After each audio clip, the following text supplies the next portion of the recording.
Jon Jones नामी ये शख्स यूटा लेक के करीब एक गार के अंदर खोज की नीयत से घुसा था। खोज के दौरान उसने फैसला किया कि वो गार की सबसे तंग जगह में जाकर एक नया रिकॉर्ड बनाएगा।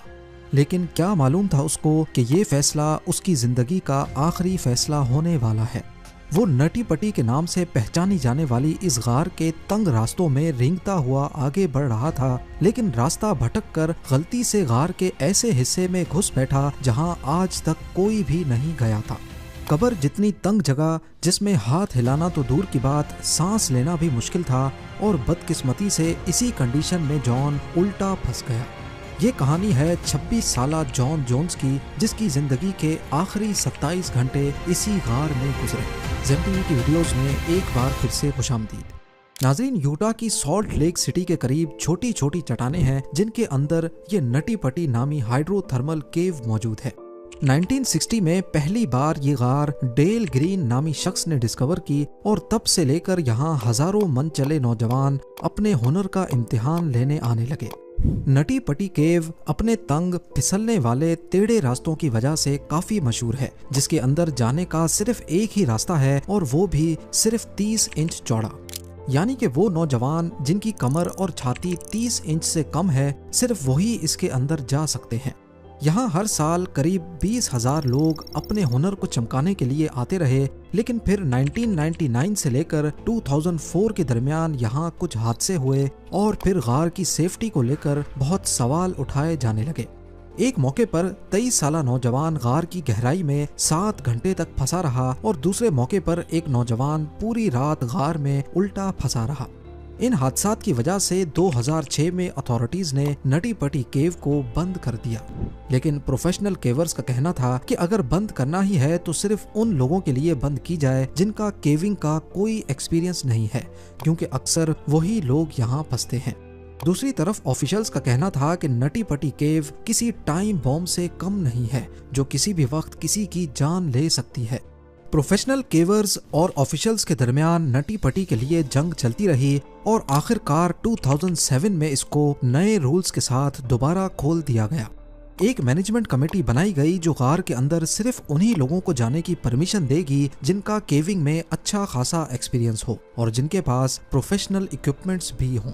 नटी पटी में जाने के लिए 21 दिन पहले ही परमिट के लिए अप्लाई करना पड़ता था, और इसी परमिट के लिए सॉल्ट लेक सिटी के 2 भाइयों जॉन और जॉश जोन्स ने भी अप्लाई किया। 24 नवंबर 2009 को रात 8 बजे 26 साला जॉन जोन्स अपने ग्रुप के साथ नटी पटी केव सिस्टम में दाखिल हुआ। दोनों भाइयों को केविंग का पहले कुछ एक्सपीरियंस तो था, लेकिन नटी पटी में वो पहली बार जा रहे थे। गार के अंदर जाने के 1 घंटे तक सब कुछ नॉर्मल रहा, जिसमें उन्होंने सबसे बड़ी कैविटी को एक्सप्लोर किया, जिसको बिग स्लाइड कहते हैं।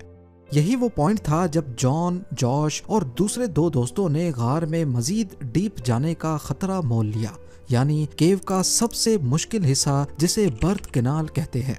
बर्थ कैनाल इतना तंग है कि आज तक बहुत ही कम लोग इसके करीब जा चुके हैं। ना सिर्फ इंतहाई तंग, बल्कि इसका रास्ता ढूंढना भी काफी मुश्किल है। माजी में भी कई लोग बर्थ कैनाल के रास्ते में फंस चुके थे, लेकिन जॉन, उसका भाई और 2 दोस्त काफी फिट थे, तभी उन्होंने बर्थ कैनाल तक जाने का फैसला किया, जबकि बाकी टीम मेंबर्स पीछे ही रहे।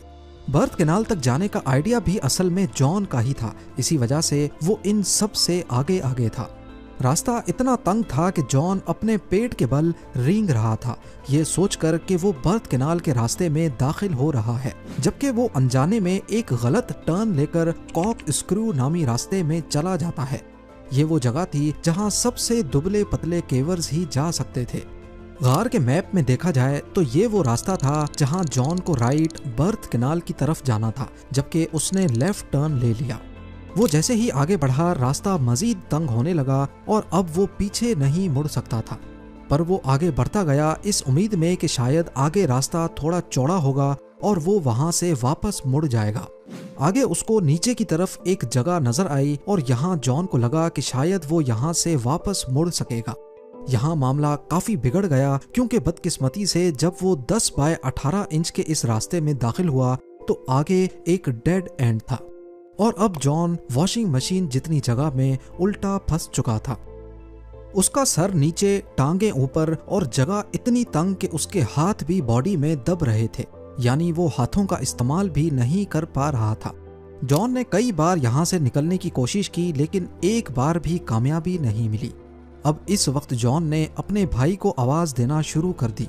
कुछ मिनटों के बाद जब जॉश वहां आया तो उसको जॉन की सिर्फ टांगे नजर आईं।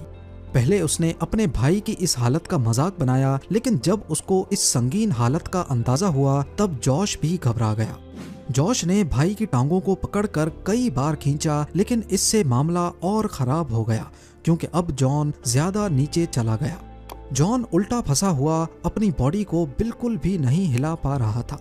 इस पॉइंट पे दोनों भाइयों को लगा कि अब उनको प्रोफेशनल हेल्प की जरूरत है। अब मसला ये था कि 911 कॉल करने के लिए गार की इस गहराई में मोबाइल सिग्नल भी नहीं थे। तभी जॉश को बाहर आना पड़ा और कॉल करके वो वापस अपने भाई की लोकेशन पर पहुंच गया। करीब 3 घंटे बाद पहली रेस्क्यू टीम मौके पर पहुंच गई। ये सूजी मोटोला थीं जिन्होंने 2 घंटे तक जॉन को बाहर निकालने की कोशिश की, लेकिन जॉन उनकी उम्मीद से ज्यादा बुरी तरह फंसा हुआ था। जगह इतनी तंग थी कि सूजी ने जॉन की जीन्स भी काटी ताकि 1-1/2 सेंटीमीटर और ज्यादा जगह मिल सके, लेकिन इससे भी काम नहीं बना। आखिरकार सूजी भी एग्जॉस्ट होकर वापस बाहर आ गई। बाहर जॉन की बीवी, उसकी बेटी और रेस्क्यू टीम के 30 लोग और भी पहुंच चुके थे। वो सारे जॉन को बाहर निकालने के मुख्तलिफ तरीकों पे गौर कर रहे थे, जिनमें एक तरीका उसकी टांगें काटने का भी था। लेकिन आखिरकार उन सब ने रस्सियों और पुली सिस्टम के इस्तेमाल पर इत्तफाक किया, जिसको जॉन की टांगों पर बांधकर खींचा जाएगा। पर मसला ये था कि मुख्तलिफ पुलिस को गार के पत्थरों में ऐसे ड्रिल करके लगाना है ताकि रस्सियां पत्थर से ना टकराएं और सारा लोड पुली पर पड़े। पुली को गार के पत्थरों में ड्रिल करके फिक्स किया जाने लगा, जिसमें खतरा था कि पत्थर टूटकर रास्ता बंद भी कर सकते हैं, लेकिन फिलहाल इसके अलावा और कोई ऑप्शन नहीं था। ड्रिलिंग के दौरान कुछ पत्थर टूटकर स्लाइड करते हुए जॉन के ऊपर भी गिरे। 700 फुट की गहराई में ये काम करना जहां काफी मुश्किल था, वहीं काफी टाइम कंज्यूमिंग भी, और ऊपर से तंग रास्ते की वजह से एक वक्त में सिर्फ एक ही रेस्क्यू वर्कर अंदर जा सकता था। ऊपर रेस्क्यू वर्कर्स की तादाद अब 100 से ज्यादा हो चुकी थी, लेकिन वो सारे कुछ नहीं कर पा रहे थे। और लगे हाथ रेस्क्यू टीम में मौजूद एक डॉक्टर ने मामले को मजीद संगीन बना दिया जब उन्होंने ये बताया कि जॉन क्योंकि उल्टा फंसा हुआ है तो उसके पास सिर्फ 10 घंटे हैं, यानी इतने वक्त के बाद उसके ऑर्गन्स एक एक करके फेल होते जाएंगे। इंसानी जिस्म सीधा रहने के लिए बना हुआ है, जिसमें दिल की लोकेशन बॉडी के ऊपर वाले हिस्से में है। हार्ट पंप करके पूरी बॉडी को खून सप्लाई करता है और तकरीबन 80% खून नीचे वाले हिस्सों को सप्लाई होता है, जहां ग्रेविटी की मदद से सप्लाई आसानी से पहुंच जाती है। लेकिन क्योंकि अब जॉन उल्टा है तो उसके हार्ट को ज्यादा जोर लगाकर 80% बॉडी तक खून ऊपर की तरफ पंप करना होगा, जिसमें हार्ट को ओवर टाइम काम करना पड़ेगा। डॉक्टर का कहना था कि इससे जॉन को किसी भी वक्त हार्ट अटैक आ सकता है। ये जानने के बाद रेस्क्यू वर्कर्स ने जॉन को कम से कम सीधा करने के लिए कोशिश और तेज कर दी। घंटों इंतजार के बाद पुलिस इंस्टॉल हुई और जॉन को टांगों से पकड़कर खींचा गया, लेकिन जल्द ही वो नए मसलों में फंस गए, जैसा कि जॉन की टांगें ऐसी पोजीशन में थीं कि वो बेंड नहीं हो पा रही थीं, और जब वो टांगों को खींचते तो पैर गार की छत से टकरा जाते। खैर बड़ी मुश्किल से उन्होंने जॉन को इस गड्ढे से काफी बाहर निकाल लिया, लेकिन आखिरी वक्त में एक पुली गार की दीवार से निकल गई और अब जॉन वापस वहीं फंस गया जहां वो पहले था। जॉन अब काफी पैनिक हो रहा था। तभी 2-वे कम्युनिकेशन सिस्टम अंदर भेजा गया ताकि वो अपनी बीवी से बात करके थोड़ा रिलैक्स हो सके। ये तरीका काम कर गया और जॉन काफी हद तक बेहतर हो गया।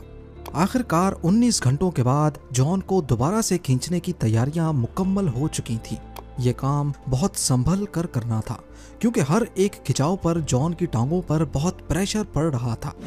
बड़ी मुश्किल से इस बार उसको काफी हद तक बाहर निकाल लिया गया, इतना बाहर कि अब उसका फेस रेस्क्यू वर्कर देख सकता था। उस रेस्क्यू वर्कर ने बाद में बताया कि जॉन की आंखें लाल थीं और उसके फेस पर खुशी के लम्हात थे। पिछले 19 घंटों में पहली बार जॉन उस तंग रास्ते नुमा गड्ढे से बाहर देख पा रहा था।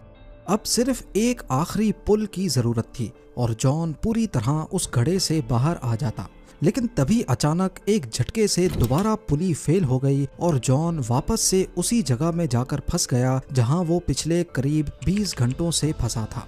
जॉन जोन्स को बचाने के आखिरी अटेम्प्ट में उसके गिर्द पत्थरों को ड्रिल करके तोड़ने की कोशिश की गई, लेकिन शायद अब बहुत देर हो चुकी थी। जॉन ने हिलना जुलना बंद कर दिया और वो किसी बात का जवाब भी नहीं दे रहा था। उसकी बीवी ने भी रेडियो पर जॉन को होश मिलाने की कोशिश की, लेकिन कोई फायदा नहीं हुआ। इस पॉइंट पर एक बहादुर पैरामेडिक को जॉन की पल्स लेने के लिए नीचे भेजा गया। जिस बात का सबको शक था वही हुआ। जॉन जोन्स को 25 नवंबर 2009 रात को 11:50 पर मुर्दा करार दे दिया गया। जॉन की बीवी को ये खबर सुनकर बिल्कुल यकीन नहीं आया कि उसका हस्बैंड इतनी छोटी गलती की वजह से मर गया है। वो इस उम्मीद में थी कि शायद टांग से नब्ज सही से चेक नहीं हुई होगी और उसका हस्बैंड अभी भी जिंदा है, लेकिन जो हकीकत थी वो सबके सामने थी। पर जिस चीज की डॉक्टर्स ने सिर्फ 10 घंटे के बाद उम्मीद की थी, जॉन की अच्छी हेल्थ की वजह से वो मजीद 17 घंटे तक जिंदा रह पाया। जॉन की डेड बॉडी को बाहर निकालने के कई प्लान्स बनाए गए, जिसमें बॉडी को 2 हिस्सों में निकालने का आइडिया भी सामने आया, लेकिन आखिरकार ये फैसला किया गया कि बॉडी को वहीं छोड़कर पूरी नटी पटी केव को हमेशा हमेशा के लिए बंद करके जॉन की कब्र डिक्लेयर कर दिया जाए। आज भी जॉन जोन्स की डेड बॉडी नटी पटी गार के अंदर उसी पोजीशन में मौजूद केव एक्सप्लोरेशन के खतरात की याद दिलाने का काम कर रही है और गार के बाहर उसकी याद में लगाई गई एक तख्ती भी मौजूद है। उम्मीद है जेम टीवी की ये वीडियो भी आप लोग भरपूर लाइक और शेयर करेंगे। आप लोगों के प्यार भरे कमेंट्स का बेहद शुक्रिया। मिलते हैं अगली शानदार वीडियो में।